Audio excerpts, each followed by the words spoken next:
Professor साहब, आपकी जानिब आऊँगा। मुर्शिद हस्पताल और नर्सिंग कॉलेज से आपका ताल्लुक़ है, तो मैं चाहूँगा हमारे देखने वाले नाजरीन को आप मुर्शिद हस्पताल के बारे में कुछ बताएँ। शुक्रिया करामत साहब।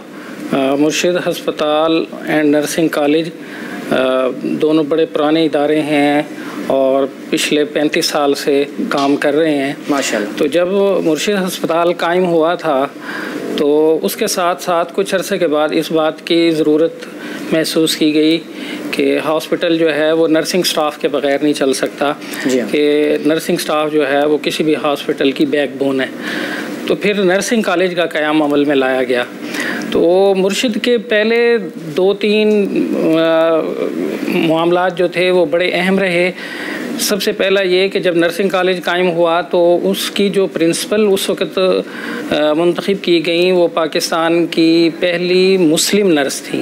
यानी पाकिस्तान जब 1947 में बना तो मुस्लिम नर्स नहीं थी, वो पहली मुस्लिम नर्स थी, वज़ीर बेगम। तो उन्होंने उनको एज ए प्रिंसिपल लिया। फिर दूसरा नर्सिंग कॉलेज के अंदर जो बड़ी अहम डेवलपमेंट की गई वो ये की गई, कराची में, सिंध में शायद ही कोई एक इदारा होगा पहले जिसमें मेल नर्सिंग हो। यानी मेल नर्सिंग का कंसेप्ट पहले नहीं होता था, फीमेल नर्सिंग का कंसेप्ट था।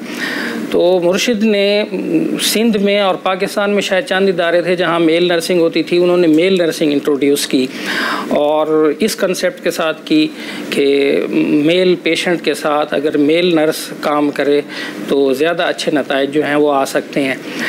तो तीसरे नंबर पर फिर जो बड़ी अहम डेवलपमेंट हुई कि ये तालीम के मयार को बहुत ज़्यादा मुकद्दम रखा गया। उसका नतीजा ये निकला कि मुर्शिद ने अपने क़याम से लेकर और अब तक नर्सिंग कॉलेज ने ख़ुसूसन बोर्ड के अंदर कोई ऐसी पोजीशन नहीं है जो उनके स्टूडेंट्स ने ना ली हो या गोल्ड मेडल हासिल ना किया हो। उसका नतीजा ये है कि तालीमी मयार के अंदर मुर्शिद के अंदर कोई कंप्रोमाइज़ नहीं होता।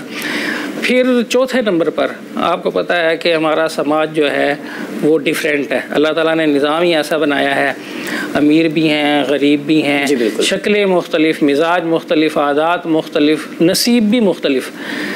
तो इस तरह की सोसाइटी जो है अल्लाह ताला ने ख़ुद डेवलप की है, इसके बग़ैर सोसाइटी चल नहीं सकती। अगर सारे ही कंपेयर बन जाएं या सारे ही डॉक्टर हों या सारे ही वकील हों तो सोसाइटी नहीं रन कर सकती।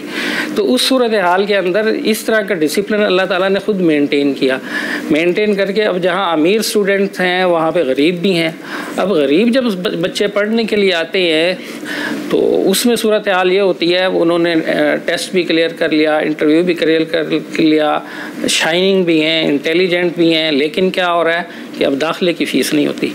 तो इस सूरत हाल के अंदर फिर स्टूडेंट बहुत ज़्यादा सफ़र करते हैं और कहते हैं कि जो कौमें तालीम पर पैसा खर्च करती हैं संवरती भी वही हैं।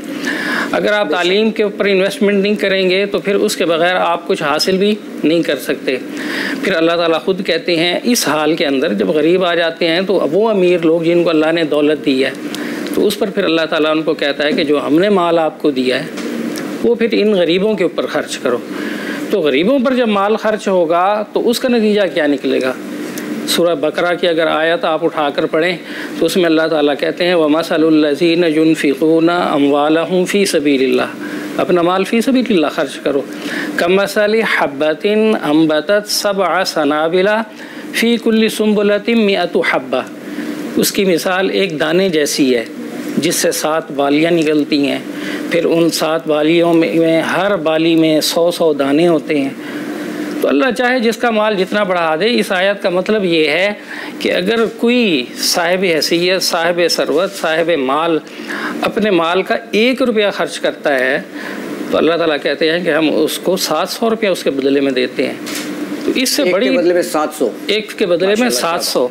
वल्लाहु युज़ाइफु लिमन यशा, और अल्लाह ताला की मर्ज़ी है जितना और बढ़ा दे।